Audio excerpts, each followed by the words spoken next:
Hello mga kaigsunan dinha sa BJMP Giholngan City. Kumusta na mun tanan dinha? Kumusta na mga ladies, mga girls? Kumusta ang negosyo? Basen og ipahurot na ninyo utang ang inyong negosyo. Maalkanse mo kung ipautang lang. Usahay utang pero walang bayad. Kinahanglan gyud guys kung mag-utang mo, ubayad gyud mo. So, para ma-successful ang negosyo nila, tabangan ninyo gusto. Kay balita ko, maayo silang muluto. O sa akong giingon na, gusto ko makakaon sa inyong luto din ha. So, kumusang tanan din ha. May Pasko. Sa sunod semana, December 11, muadto mi dito sa Disney World sa Orlando, Florida sa among familia. So ipag-ampo ninyo kami nga dili mi matakdan og COVID sa Amerika. Kami tanan kumpleto na. Ako nakatulo na ko og vaccine sa usang adlaw. Akong mga anak na vaksina na pod kumpleto na. Akong apo nga size 6 years old na vaksinohan na pod. Apan ang vaccination dili perfect. So ipag-ampo ninyo ang among gamay nga bakasyon kay wala namin bakasyon. So naapo ko'y gisulti din ha nga para ma-enjoy mo din ha. Na-contest akong giingon. Na-contest kung kinsay makalimpyo, kinsay limpyo. Siguro ilang tanaon sa usa ka bulan kung kinsay pinakalimpyo gyud. Dili lang limpyo sa inyong dormitoryo nga usa ka adlaw okay na. Pero consistent gyud nga usa ka bulan. Ay kaduha akong muhatag og premyo. Sekreto ang premyo. Og ang sunod mao nga mag-contest kita. Kinsay mga dorm nga makatanom og kamates, pinakadakong kamates nga ibutang ninyo sa bokong o naay ihang ninyo, ibitay ninyo o kinsay pinakadako o pinakadaghan nga kamates. So aduna usay premyo. So mo na akong balita ninyo. Sa dili pa kita magsugod, atong hangyo ng Espiritu Santo nga magkauban ka nato karon sa atong pagtuon kay ang atong gitun-an kini ang balaan nga pulong sa Ginoo. Dili ni basta-basta nga ato lang gibasa. Kini gi-preservar ni ang pulong sa Ginoo. So mag-ampo kita. Among amahan nga langit nun, aniya gihapon kami mituo nga ikaw nagauban kanamo. Nga ang imong presensya nagauban karon Lord. Hinaot po ang imong abrihan ang among kasing-kasing, ang among huna-huna. Hinaot po nga amo kang mahibaw-an gyud sa pinakalalum nga pagkahibalo. Hinaot po nga kami muday nga na kanimo. Hinaot po ang Espiritu Santo magauban karon siya ang tinuod na mga teacher. Sa ngalan ni Jesus, Amen. So sa atong normal nga pagtuon, normal nga mag-review kita unsa may atong gitun-an sa usang semana. Sa kapitulo 6, wala nato nahuman ang kapitulo 6. Dito gasugod nga si ang atong Ginoong Hesukristo, mibalik siya. Kaila na kilala na siya sa tanan, kaila na sikat na siya sa iyang gibuhat, daghang siyang gibuhat nga daghang mga taong nahibalo na. Apan miadto siya sa iyang lungsod. Unsa may nahitabo sa iyang lungsod? Believe ba sila? Misalig ba sila? Wala. Ang ilang paglantaw, miingon sila, karpintero lang na si Jesus. Naibalumig, unsay iyang familia. Tao lang na siya, ordinaryong tao. Apan, kita naibalo sa iyang mga gihimo, dili siya ordinaryong tao. Sa pagsulat ni Juan sa Kapitulo 1, si Juan miingon nga, sa wala pa ang kalibutan, dinha na siya. In fact, siya ang gahimo sa kalibutan. So, ang atong Ginoo sa wala pa siya dinhi sa kalibutan, 2000 na katuig karon, dinha na siya. So, Ang uban moingon, ang ubang mga tao moingon nga si Jesus tao lang na siya. Dili na siya Ginoo. Ang uban usab moingon nga Ginoo na siya. Dili tao. Pag ani niya dinhi 2000 ka tuig na karon, murag gilipat lang sila. Espiritu lang to sa si Jesus. Murag appearance lang to. Mura lang ng siyang tao pero dili gyud to tao, Ginoo to. So, sa atong pagbasa sa Biblia, atong mahibawan nga si Jesucristo kumpleto nga Ginoo, kumpleto usab siya nga tao. So, mo na atong makuha. Og iya usab nga gitunan, so wala siya dahang nahimo dito sa ilang lungsod. Kay wala may ang mga tao wala man mo to, wala man musalig.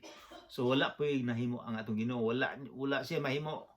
Wala siya gihimo dito. Gamay lang iyang gihimo. O paghuman ito ang iyang mga disipulo, 12 ka disipulo nga iyang gitudluan. Disipulo disiplinaryo naghusto. Ningon siya, kulang lang kamo na antigo. Ako mong ipadala.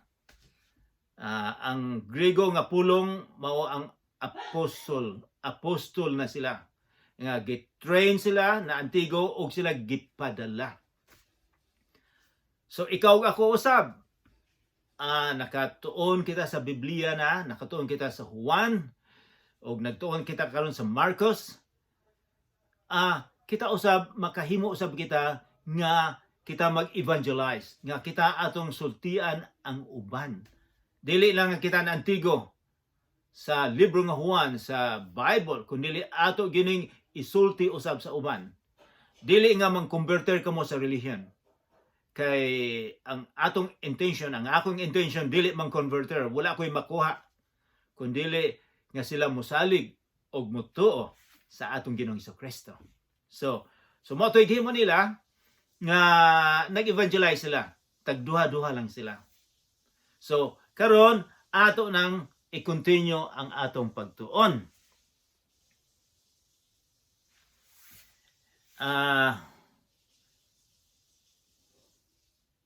Okay.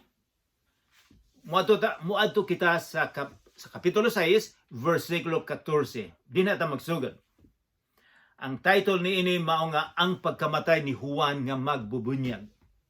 Si Juan igtag sa ni Jesus.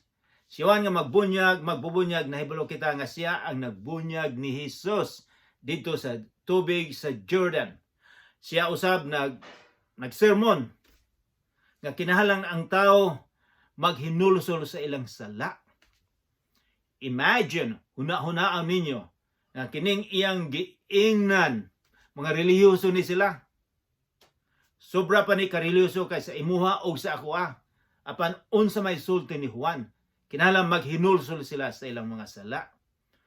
Kay sigil lang silang gasimba, daghan silang gihimo, apan wala sila mutuo nga sila makasasala. Kung dili ka mutuo nga ikaw makasasala, dili ka ma-forgiven, dili ka mapasaylo ni Jesus. Kinahanglan mutuo gyud ka. So mao nang siya si Juan Bautista. Siya ang nagbautismo. So atong tan-awon unsa may nahitabo nini. Versikulo 14.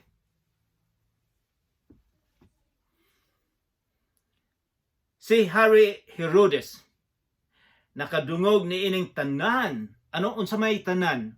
Tanan sa nga gihimo ni Jesus. Mga milagro, pag-ayo niya, ang iyang mga sermon, iyang gipakaon ng mga tao. Nakadungog din siya, nakadungog po siya. Bisag layo kay ni siya dito sa Jerusalem, nakadungog siya kinsa man ni Jesus. Nining tanan kay nabantog man naman ang ngalan ni Jesus. Nabantog na sa Old Jerusalem sa Israel ang iyang ngalan kaysa iyang gihimo. May mga tao nga miingon nabanhaw si Juan nga magbubunyag kay gipatay man si Juan. Mao kini ang hinungdan nga nahimo niya ang milagro. Kay si Juan nabantog pod si Juan. Nabantog siya kay wala siya mahadlok sa mga sa mga Pharisees, sa mga Levites, sa mga Sanhedrin, dili gyud siya muatake gyud si Juan, dili tumadlok. May miingon sa versikulo 15, may miingon usab nga siya mao si Elias. Apan ang uban miingon propeta siya sama sa mga bantugang propeta sa karaang mga panahon, mga 800 years, mga propeta, mga spokesman, mga tao sa Ginoo, mao ilang paglantaw nga kini siya nabanaw sila. Versikulo 16. So wala sila kablog, naglibog sila kinsa man gyud si Jesus. Kailang paglantaw, karpentero lang. Ordinaryong tao. Apan sa iyang gihimo, mingon sila, oh, propeta siguro ni siya. Nabanhaw. Si Juan nabanhaw. Si Herodes, mismo nagsugo sa pagpadakop kang Juan. O sa pagpaggaid kaniya dito sa bilangguan. Gihimo niya kini tungod kang Herodias nga iyang gipangasawa, bisan og si Herodias asawa ni Felipe nga iyang igsuon. So atong tan-aw ng historical background ni ining Herodes. Si Herodes, ang iyang amahan si Herod the Great, ang bantugan nga Herod, iyang amahan. Sa panahon ni Jesus, di ba ang hari dito mao si King Herod the Great, ang bantugan.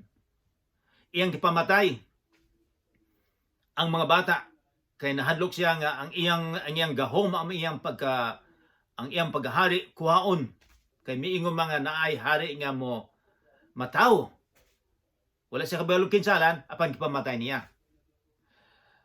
Og ang uban niyang asawa naa siya pulo ka buok asawa. Kining Herod the Great, ang ama ni Herodes karon. So, pulo ang asawa, pananglitag pulo ang asawa niya kung naa siya anak nga pulo sa kasawa o sa kagatos nga mga gagmayng Herodes nagdalagan-dalagan. Or kung mga anak ang iyang asawa o 5, so 50 ka Herodes din na, daghang mga anak siya. Pero makahadlok ni siyang Herodes ni. Kay ubang asawa niya, iyang giputlag liog, gipamatay niya. Ang ubang anak niya, iyang gipamatay. Kay nahadlok man siya nga ilugo ng iyang trono.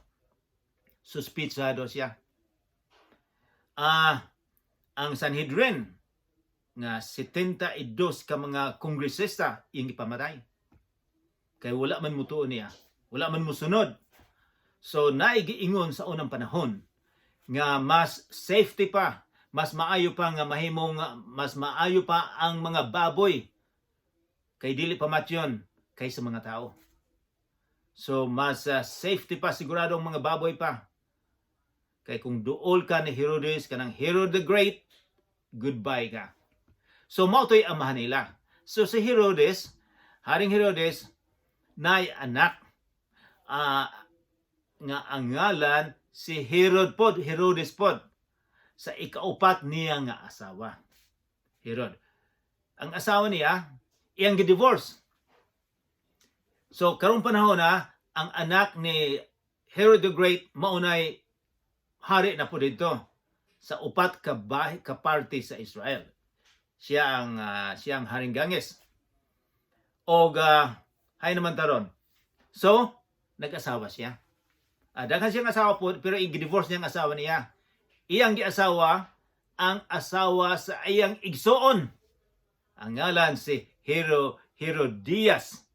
Herodias ang asawa. Apan, kini si Herodias, pag umangkon ni anak ni sa iyang mga igsoon usab. So, kini siya, ang asawa niya karon, pag umangkon niya iyang asawa, kini si Herodias, asawa ni sa usang igsoon, ni King Herod, pero pag umangkon po niya, mauna nga lisod ka ining familia sa mga Herodias, mga Herods.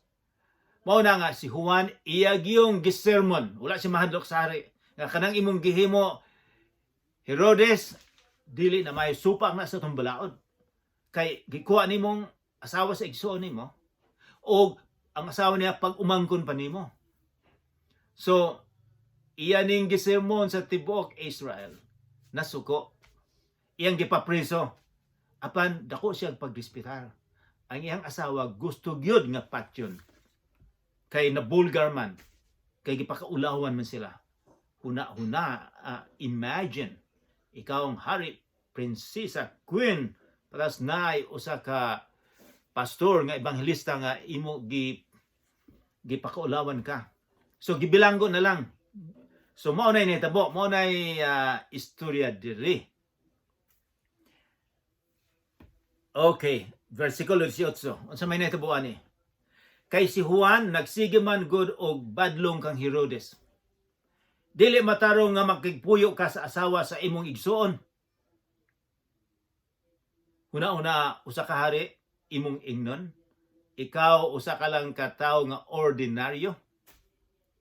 Tungod ni ini, versikulo 19, nagdumot si Herodias, ang asawa. Dungkan gyud niya. Kung ako nang makaptan ka na si Juan, naagi may tabo niya.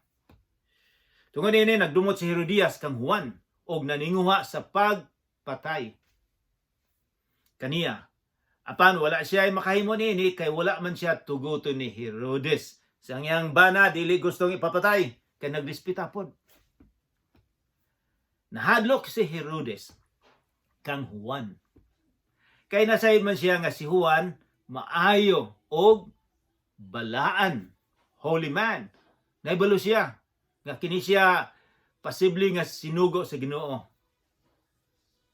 Busa, gipanalipdan niya si Juan. Bisan tuod, masamok ang una-una ni Herodes, inikabati niya sa tanan nga isulti ni Juan, mamati gihapon siya kaniya. So, dakong respeta. Dili niya gusto, apan, nagrespeta gihapon siya. Sa katapusan, nakagayon na gayod si Herodias. Ang asawa niya na nagdumot, nakahigayon na. So, sumad kadto. So, nagistorya ni si Marcos. Mingon siya, sumad kadto sa adlaw na tawhan ni Herodes. So, Herodes nag-birthday. Kining mga Romano, kasi Romano man sila. Kung birthday, dakog yung kumbirana. Mga sikat nga tao sa lungsod, imbitahon og husto. Ang mga pobre, dili siguro imbitahon. Apan ng mga Hudiyo, ang birthday, dili kay importante nila. Pero kini si Haring Herodes, mga Romano ni sila. So dako kayong kumbira, dako kayong party. Dakang nag-inuman, dakang pagkaon. So ang party nila, pila ni kaadlaw. So, tanaw na ito kung saan itabo sa ilang party. Nagkumbira siya sa tanang kadagkuan, versikulo 21, nagkumbira siya alang sa tanang kadagkuan sa kagamhanan, ingon man sa mga pangulo sa kasundaluhan o sa mga inilang tao sa Galilea. Imbitado ng sikat. Ambot kung naisikat din sa Negros, maimbita ba siguro ko? Nga dili man ko sikat. Ordinaryo man tang mga tao. But anyways, matuto kita sa versikulo 22, I should say. Ang anak nga babae ni Herodias, kasi kay si Herodias, na siya anak pod sa uban, sa igsuon ni Haring Herodes. Mga 16 o 17 siguro ni, guwapa kayo ni siya. O kung sa may netabo, sa dihang nagparty sila, ang anak nga babae ni Herodias misulod ug misayaw. Ang buti pasabot na ni, ang sayaw niya kanang sexy kayo nga sayaw. Nga ang damit gamay kaayo. Og nahimuot si Herodes. So unsa man ay klaseng inahan nga iya mang pasayawon ang iyang anak nga sexy kaayo sa mga daghang kay mga lalaki din nga hubog na. Busa ang hari mingon sa dalagita na tungod sa iyang gisayaw, ang hari nalasing na siguro to. Miingon siya sa dalagita, unsa may imong gusto.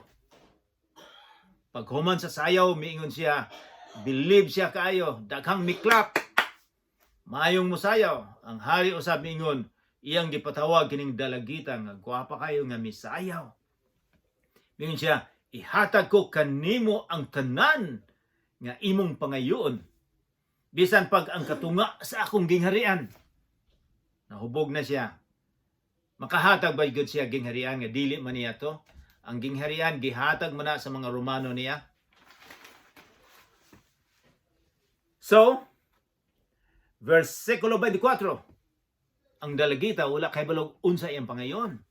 Mangayo ba siguro siya motorsiklo? Mangayo ba siguro siya iPhone? Cellphone? Mangayo ba siguro siya og Honda? Wala ako kay balog pero wala siya kabalog sa iyang pangayon. Basong mangayo siya pinaskuhan. Bosa migula sa daan dalagita nungutana sa iyang inahan. Unsa may akong pangayoon sa hari? Unsay sulti sa inahan? Ang ulo ni Juan. Mitubag ang inahan. Unsa man ning klaseng inahan nga gusto mang mopatay og tao. Siya ang ulo ni Juan. Ang dalagita midali pagbalik ngadto sa hari og miingon, ihatag kanako karon dayon ang ulo ni Juan diha sa bandihado. Wow! Unsa man ning klaseng mga tao. Nakapasubo kini pag-ayo sa hari. Apan wala siya makabalibad tungod sa iyang gipanumpa at tubangan sa tanan niya mga bisita. Dili na siya makaingon nga, oy, dili na ako na ihatag. Di ko mo patay tao. Bosa, diha-diha, nagsugot siya usa ka sundalo. O gipunggot ang ulo ni Juan. Miadto ang sundalo sa bilangguan o gipunggutan si Juan. Unya, gidala sa sundalo. Unsa may gidala sa sundalo? Mga kaigsuunan,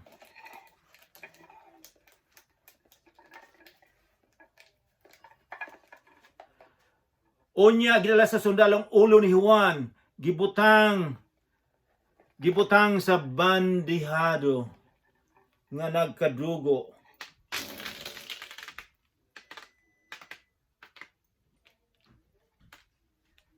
Giputlaglo, nagkadugo pa ang ulo ni Juan.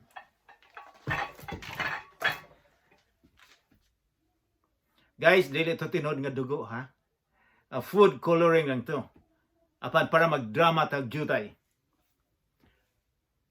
Unya gidala sa sundalong ulo ni Juan nga gibutang sa bandihado o gihatag ngadto sa dalagita.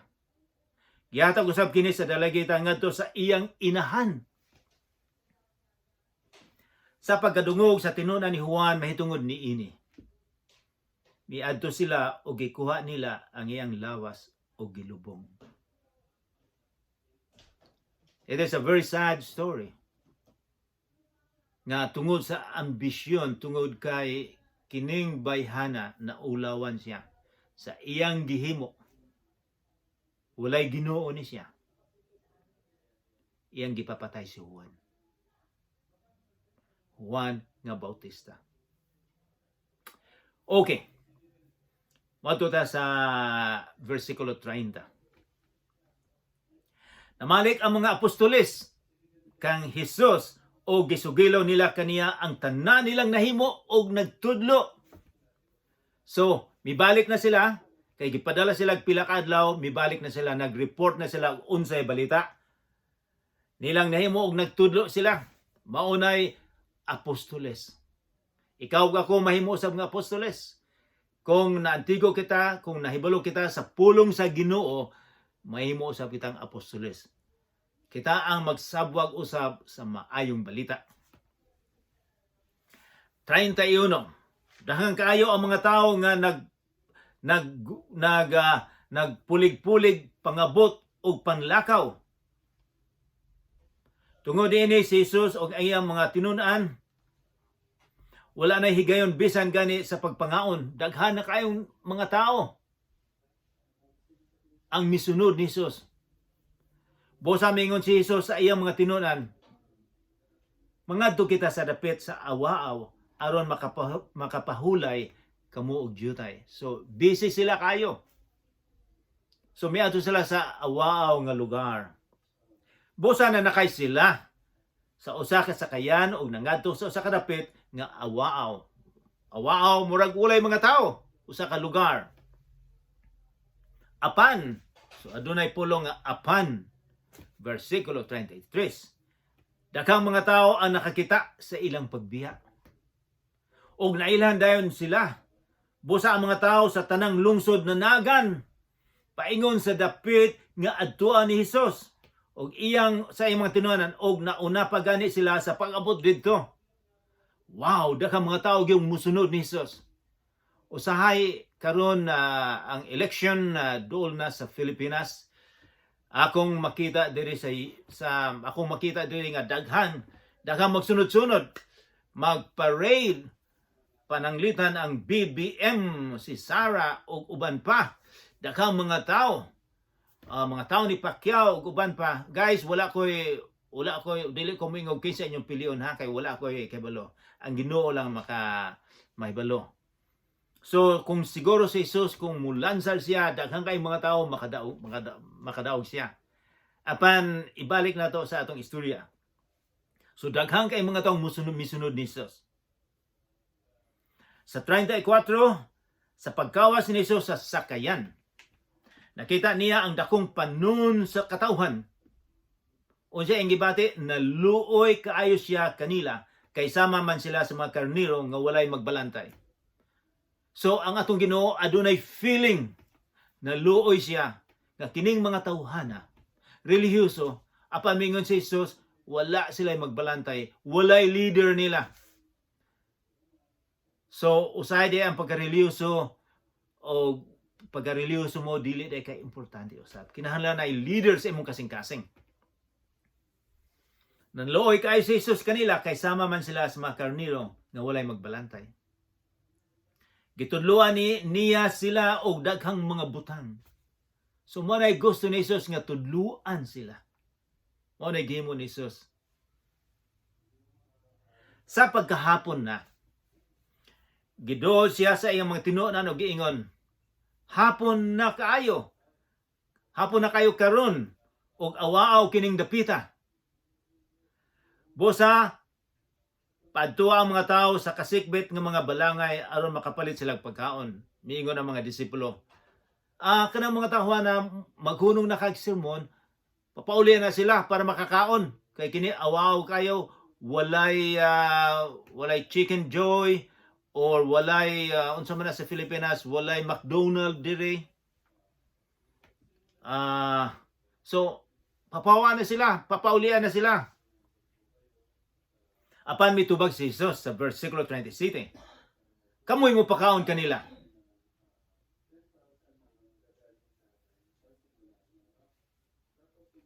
Unya nangutana sila, papaliton ba kami nimog pagkaon nga bali og mga 2 ka gatos ka dinaryo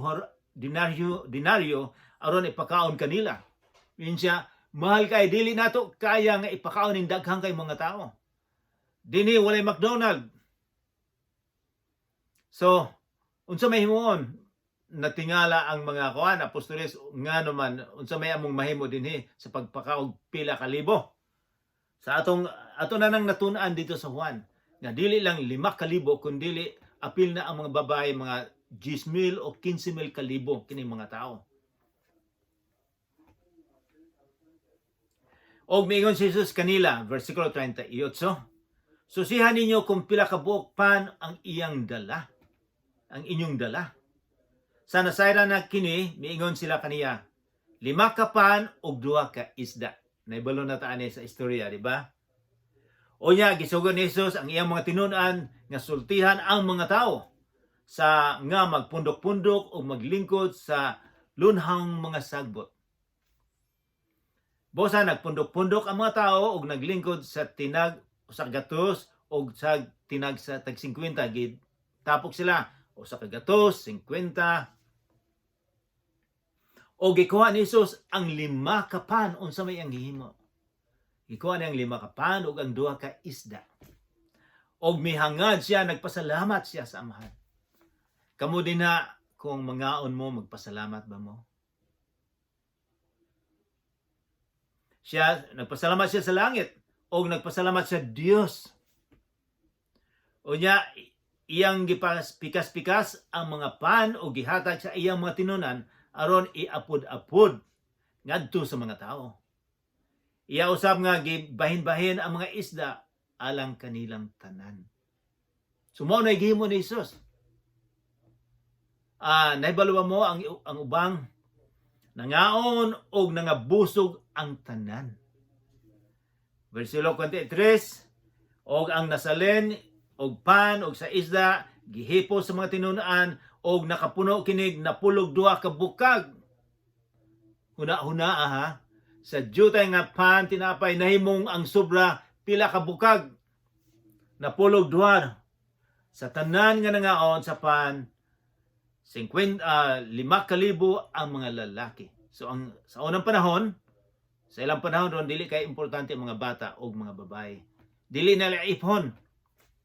So kini sobra gini siya. So kinsa man ni Jesus? Tao ordinaryo ba lang siyang tao nga makahimo niini? Liyo nga 5 nga pan ug 2 ka isda iyang gipakaon ng pila ka libo. Unsa may isulti ninyo sa mga tao moingon nga ordinaryo lang na siyang tao lang na siya? Makaimong wala ba mo makabasa sa Biblia? Kay bulumog unsa ilang himuon? Ingon sila, dili man tong milagro. Sa dihang nakita nila nga ang bata gi-share niya, gibahin-bahin niya ang pagkaon, ang ubang mga tao usab nga nakita, nagkuha po sila sa ilang balon ug ila pong gi-share, ug ila pong gibahin-bahin. Wala nila hatagag gahom respeta si Jesus. Nga miingon nga si Jesus nag-ampo og iyang gipadaghan ang pagkaon.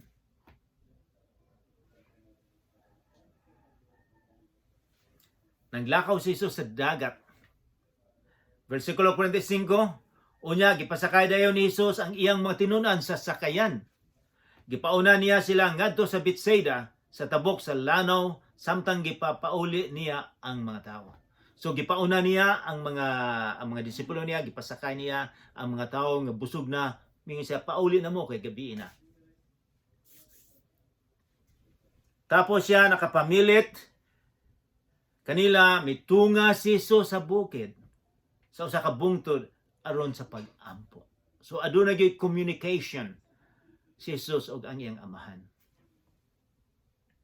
48, nakita niya ang iyang mga tinunan nga naglisod sa ilang pagbugsay kay sungsungon man ang hangin. Yan ang pagkakaadlawon o kadlawon na. Giadto sila ni Jesus nga naglakaw sa tubig. Musaylo lang uta siya kanila. So sa pila ka oras na sa gabi, nakita ni Jesus. Nakita ni Jesus kung unsay nahitabo nila kay kanang lugar sa lake, dool na sa Mediterranean Sea. O usahay bugnaw kay hangin sa Mediterranean Sea nga muadto din na sa Lake Galilee. So ang mahitabo dito, ang panahon dali lang muunos dito, kusog ang hangin. Mao na sitwasyon nila kay sobra sila sa dool sila usa ka libo below sea water. Ang buti pasabot ang Lake Galilee ubos ni kayo sa dagat. Sa level sa dagat dool usa ka libo. So nani sa valley. So dali ang panahon dito, daling makuan. Daling magunos. So, kabulo ka ang gihimo ni Jesus. Nakita niya ang iyang disipulo galisod, gibagyo, giunos. Kabulo ka, wala man niya paundangi dayon. Iya man gipasagdan sa. Unsa may prinsipyo atong makuha ni? Atong makuha ni ini. Pananglitan ang bata. Sa bata pa, ang bata gustong modalagan, mapangos, dahang may tabo, pagkahuman tungod sa mga kalisod niya, maantigo na pud siya. Mud ako na akong anak sa pagsugod og tuon og bisikleta, dakang pangos. Apan ako gid siyang gipa bisikleta, akong gibuyan siya bisag matumba, paghuman naantigo na pud siya. Naantigo siya tungod sa kalisod. Bisag napangos siya. Mausab na kinabuhi siguro nato. Nga kung naata sa kalisod sa kinabuhi, ang Ginoo galantaw lang. Gusto niya nga kita maging strong, mahimong mature na Kristohanon. Dili dayon niya kuhaon ang kung mag-ampo ta, automatic dayon nga moingon ang Ginoo, o sige ako nang hihatag nimo. Apan gusto sa Ginoo nga kita mahimong strong, mahimong makusganon nga matuo nga follower sa atong Ginoong Hesukristo. Gusto niya kay dinhi lang sa kalisod nga kita mahimong sumusunod sa atong Ginoong Hesukristo. So milakaw siya sa dagat. Naabay taong milakaw sa dagat. Apan sa ilang pagkakita kaniya nga naglakaw sa tubig, naghuna-huna sila nga kadto usa ka multo. Mutuo ba mog multo? Unsa may mga istorya may tungod sa multo? Basig dina sa gihol nga dakang multo. Mingon sila sa unang panahon pon, mituo sila nga naay multo. Apan kinsa man ito? Naniyagit sila tungod sa kahadlok. Mahadlok day po ang mga disipulo ni Jesus, ang mga apostoles ni Jesus. Apan miingon si Jesus kanila, ayaw kamo kahadlok. Salig kamo ako kini. Guys, mao ni atong tun-an, mao ni dili nato malimtaning giingon sa atong Ginoong Hesukristo. Kini siya kasulti usab ni siya kanimo ug ako. Insya ayaw kamo kahadlok. Salig kamo ako kini. Musalig ba mo sa atong Ginoong Hesukristo?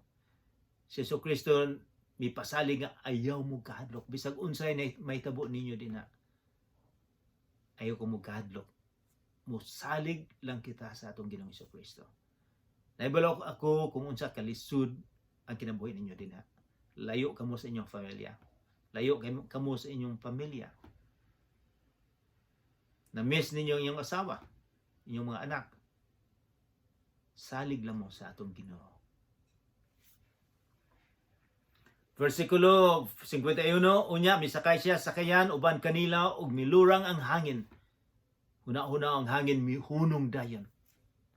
Naibulong pag-ayo ang iyang mga tinunan ug naglibog sa nahitabo. Wala pa gyud nila nag-grasp, wala pa gyud nila nakapta kung kinsa man ni Jesus. Wala sila makasabot sa kahulugan sa milagro.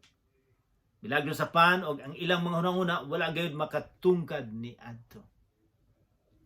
Kinsa may makatungkad sa panghuna-huna sa Ginoo? Walay makatungkad. Kay siya Ginoo man. 53 ato lang ning tapusan. Mitabok sila sa lanaw ug midunggo sa Gennesaret o gihigot nila ang sakayan. Sa pagkawas na nila, nailhan dayon si Jesus sa mga tao. Kay nahibalo naman sila kung sa kinsa ni Jesus. Busa, nanagan sila ngadto ka sa kasilinganan. Bisan asa nila madunggan nga atua si Jesus, dadon nila ngadto kaniyang ilang mga masakiton. Nga naghigda sa ilang mga higdaanan. Bisan asa si Jesus muadto sa kabalangayan, sa mga baryo, sa kalungsuran o sa kaumahan. Adto gayod sa merkado, dadon sa mga tao ang ilang mga masakiton. So mao ni gihimo sa atong Ginoong Hesukristo. Nagpakiloy sila nga ang ilang masakiton pahikapon bisan lamang sa sidsid sa iyang besti. Og nangayo ang tanan nga nakahikap kaniya og nangaayo ang tanan. Kinsa man ni Jesus nga bisag paghikap sa sidsid maayo man. Kinsa man ni Jesus, dili ba mumusalig ni Jesus? Dili ba mumusalig kaniya? Nga siya ang makapasaylo. Kita, masakiton kita. Dili, ang uban, dili physical, pero spirituhanon, spiritual sickness ang atong sakit. Si Jesus lang ang makaayo kanato. Mutuo ba mo ni Jesus? Mag-ampo kita. Among Amahan, daghang salamat nga imong gipadala si Jesucristo dinhi sa kalibutan. Aron nga kami mutuog musalig kaniya sa iyang gihimo dito sa Kalbaryo. Daghang salamat nga iyang gihatag iyang dugo, ang iyang lawas, aron nga kami mapasaylo. Lord, sa niining bulan sa Disyembre, hinaut unta nga among mahibaw-an ka, nga among ma-celebrate nga ikaw mianhi dinhi sa kalibutan. Hinaut panta nga imong panalanginan ang mga amigo nako, mga tao dina sa sulod sa BJNP. Silang tanan, Lord, panalangina sila. Sa ngalan ni Jesus nga among manluluwas. Amen.